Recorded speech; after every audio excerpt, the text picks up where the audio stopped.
Morning, everyone. You know, the other day I was sent some pictures that were taken of me at a gathering, and I realized I frown a lot.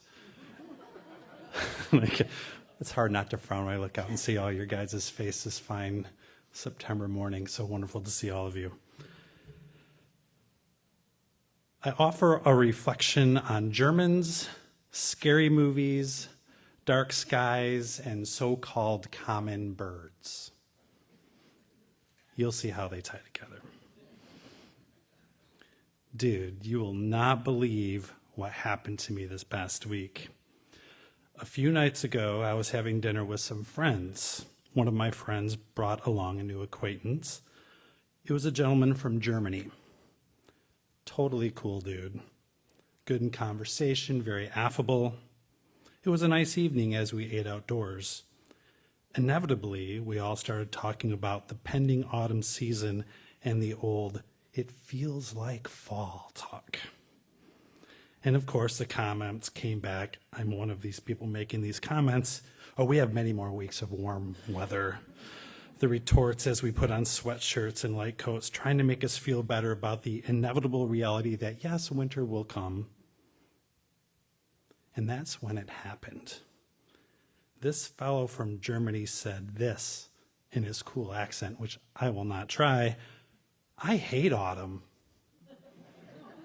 Listen, I have never met a single person in my life who doesn't like fall. I bet if we took a poll right now, everyone would raise their hand when I said, "Is fall your favorite season?" I'm not going to do that. I could wax poetic about why perhaps that is, but I'll save that for another time. I'm just confused how someone could not like autumn. So, of course, after I finally came to terms that he was not kidding, I asked him why he didn't like autumn.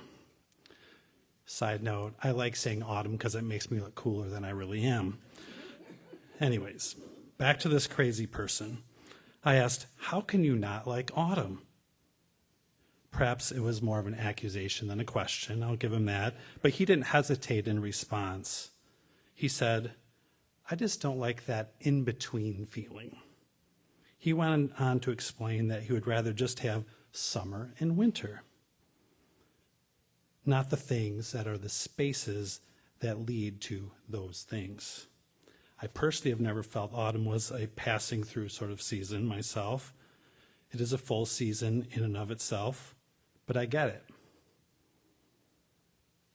If you ask me why I like fall, I can point to things like sweaters and apples and colorful leaves, and I think I just transformed into a 20-year-old person on Instagram, but I suppose it's something more that's within us that activates when the September calendar reveals itself. It's the back-to-school kid in us, the returning back to things and the promise the return brings. Home and friends. It lulls you with its familiarity and soulful gentleness. And honestly, maybe you can hear the trick-or-treating off in the distance and the promise of sweets. So this is the season, but it's a season of many things. One of them, scary movies. I really like scary movies, a lot. I went to one just last night. Nothing better than seeing a scary movie in a theater and all the tension and those jump scares. I love it. Someone asked me why I like scary movies, and only recently did I come to understand maybe. When you're watching a scary movie, it is a rare experience of being in the moment. You are there and present. Of course, you may be scared and on the verge of peeing your pants, but you are in the moment. Have you ever noticed that like all scary movies or shows about haunted places on TV, that is always like some old-time ancient ghost? Like some old religious something or ancient burial ground? Shouldn't there be like ghosts of modern things? Like, is there a ghost maybe called Brittany, who drinks pumpkin spice lattes and haunts her Upper East Side loft while humming Taylor Swift songs after literally dying after the Eras tour in New York City. Maybe there's not. Maybe there is. No, it's always some like old nun. That was the one I saw last night. But you get the point. I like scary movies, and maybe 30 years from now there'll be a movie about Brittany the Ghost, and I'll make a lot of money. Recently, I went on a little wandering adventure trip northward, and I've decided to stop calling it Up North because it sounds so cliche. And where exactly is that boundary between here and up north? Really, is it Ferrysburg, Muskegon, Ludington? I don't know. So anyways, I wandered a bit, and I went to some really beautiful places. I went hiking, checked out beaches, lots of cool rock beaches. There was campfires and deep woods, and I carried with me these little books that told me about what rocks were rocks, what they were, and what birds were. It was really cool and useful. I used them a lot. And there was this one morning when I was camping at the fire, there was this little bird that kept coming around, and it landed, and I didn't recognize it. Trust me, I'm not an expert on birds by any means. I know the cliche ones, robins and blue jays and eagles. So I looked up this bird in this book, and it said it was a common wren. Common. Like, is it so common that I should just know what it is? Like, everybody knows what it is? But for real, you should never call any birds common. I mean, all birds are extraordinary. They can fly.